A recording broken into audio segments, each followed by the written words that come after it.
as well for holistic health care.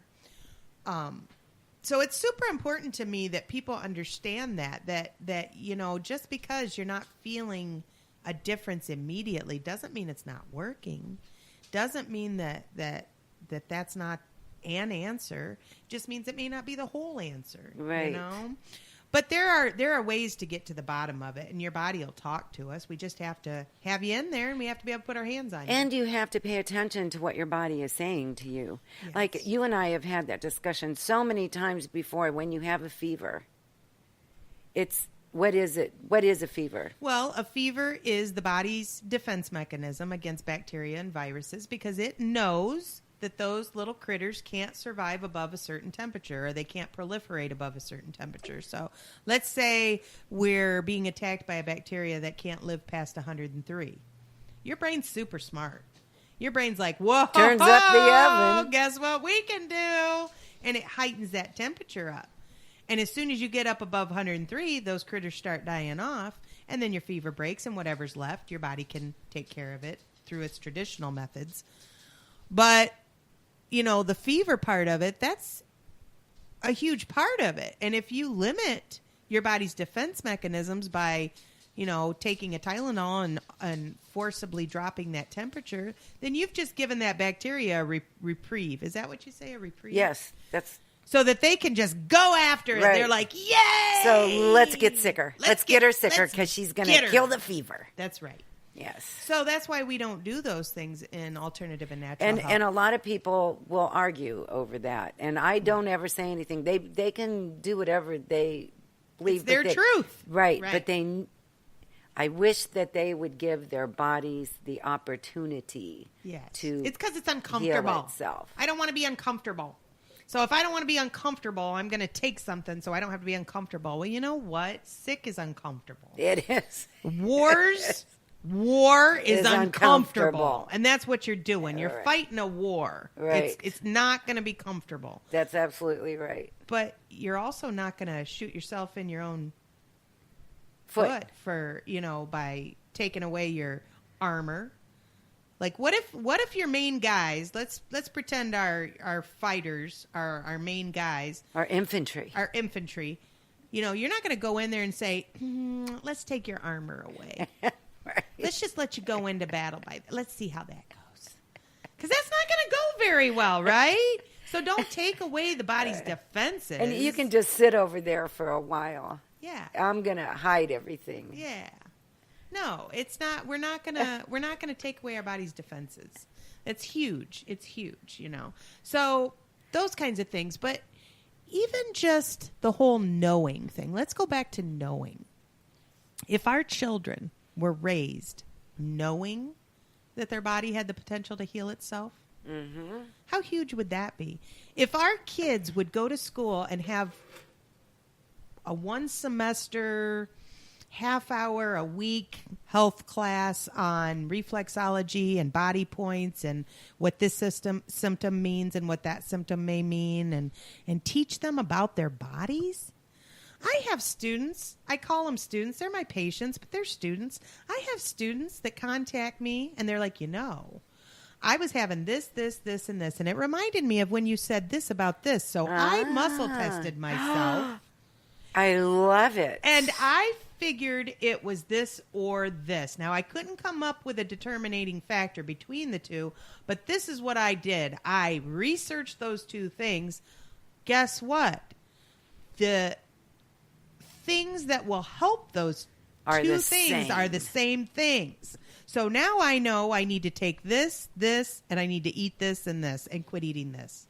You empower people. Yes, and they tell me, they're like, and I just want to thank you for inspiring me, to be able to figure that out. Holy crap, they just led me through a whole top to bottom assessment, evaluation, figure out what you need to do, plan of action, and now they're well. I love it. And they figured it all out just from... Thanks to you. Yeah, but not. I mean, yes, but no. That's what I want to be. Okay, I will take that compliment. Thank you.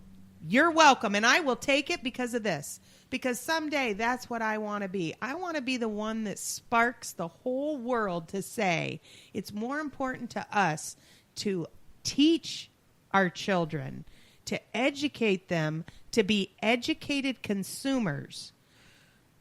What other industry do you know about that hates an educated consumer more than medical? Oh. Right? They don't want educated consumers. They don't like educated consumers. They don't like it when you come into their office and you've Googled and you know. They don't like that. Why don't they like it? Because they're just, it's threatening to them, I guess. I that's what I think. I think it's just threatening to them. And I've told you stories about when I accompany certain people to the doctor. Yes, and you have to figure it out because the doctor doesn't. And when I say stuff, they look at me like, who are you? Yeah. Who are you to be saying this? They get very agitated because they know you're right. And I'll tell you what, doctors have been more agitated with me over being right than they have been at me for being wrong. They don't like it when I'm right because then they got nothing to come back with. And that concerns me. It concerns me that there's a whole industry that's supposed to be helping people that does not want an educated consumer. They don't. You know, it reminds me, and I hate to say this, and I'm not against organized religion for other people if you want to do that.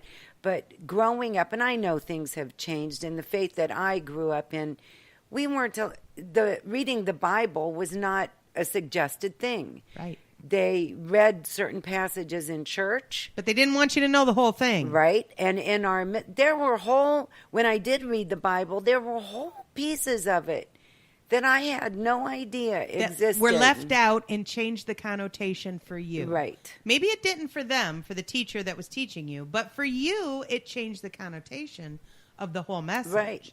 Which is huge. Right. Why limit us? Right. Why limit us? And it's the same thing, really, isn't it? It is. Mm-hmm. It is. And so my dream... Blindly believe. Yes. My dream is to raise a whole new generation of educated consumers that know their bodies, that can, when they become adults, walk into a doctor's office and narrow it down for them and say, it's either this, this, or this. Right. How huge is that for not only empowering the individual, but also for lessening healthcare costs overall? Right. You know, if I don't have to do $10,000 worth of diagnostic tests because you've already narrowed it down to this or this. I mean, come on, people. How huge is that? Or even preventative medicine. Right. Oh, your blood pressure is a little elevated. Avoid these foods. Eat this way. You'll be fine. Right. Wouldn't it be wonderful to hear a doctor Nipping say things that? in the bud. Yes. Not even just your own self saying to yourself, Right. oh, well, I've got this, this, and this going on. That's indicating that maybe there's a problem with my heart function. I'm going to start doing this, this, and this because this is what's recommended. I mean, just limitless the consequences of that. Yes. You know, I have like a couple spots on my body that are hurting me now that were injured when I was young. Mm-hmm.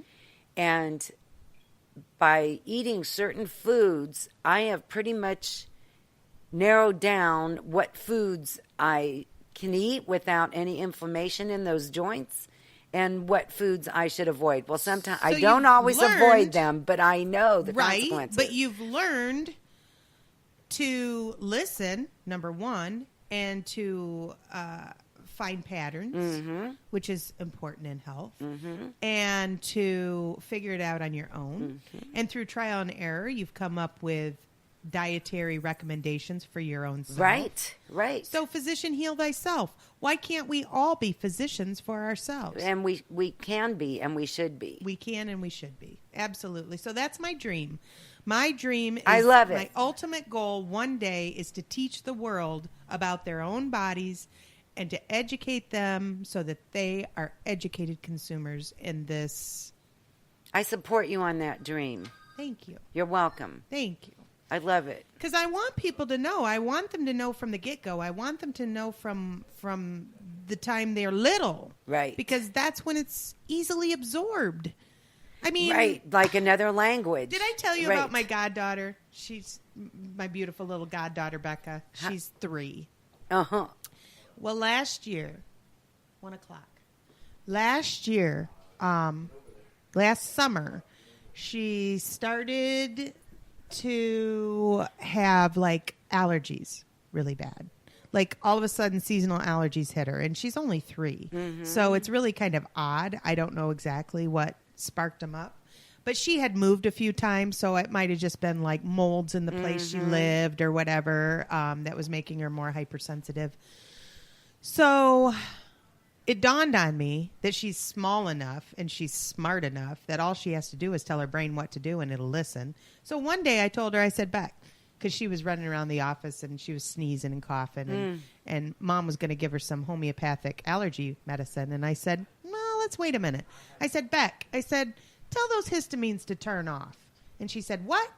And I said, those histamines in your body's making those. That's making you sneeze and cough. You tell them it's okay. They don't need to anymore.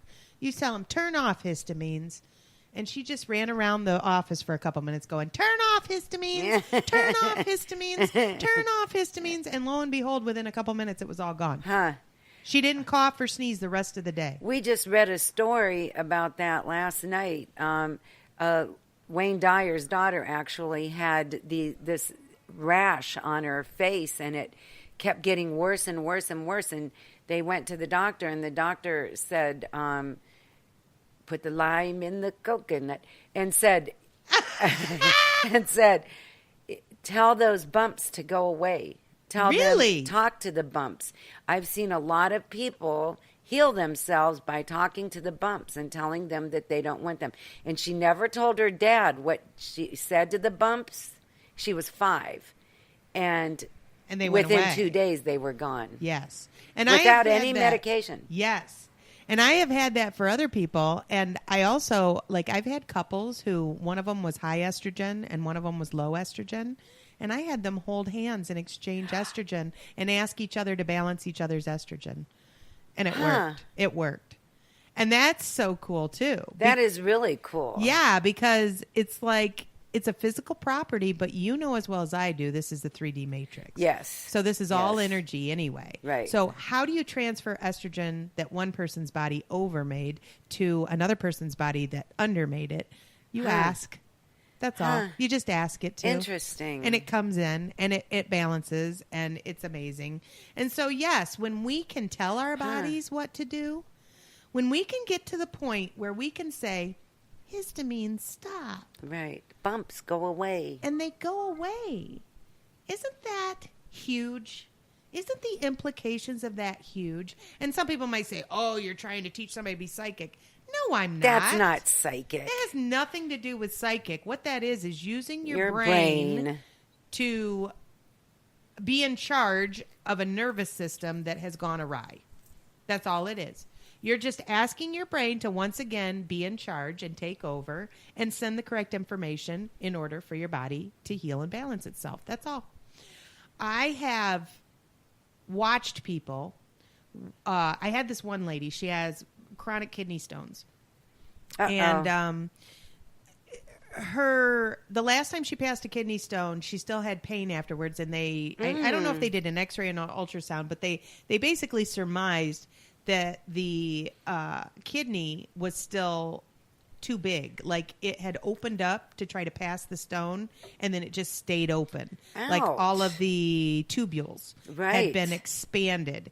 And so as I'm feeling around, I could tell that side felt larger. Right. So I put my hand on it, and I told her to tell her kidney to shrink back down. I just told her, keep saying that. Kidney, shrink back down to normal size. Shrink back down to normal size. Tell it it's okay. Send it unconditional love. Tell it how much you love it and how much you just want it to be happy and in a normal physical health. And she did that for about 5 minutes. We sat there and we just meditated just quietly, and she kept telling it how much she loved it, and she kept telling it to shrink back down to normal size. And I'm telling you, I could feel it under my hand. I know that sounds crazy. No, it doesn't. But I could feel it under my hand. And when she left, she had no pain, and she had been in pain for months. See? So I don't know. I I have but tons I know of stories about. Did you see that? But Did you I see know. what I did there? Yes. See what I did there? Yes. You're so tricky. and I don't clever. know, but I know. No. I know. Hey, I want to give a shout out to my son. He's is he watching. watching? Yeah. Hey, Mike. Hi, Mike.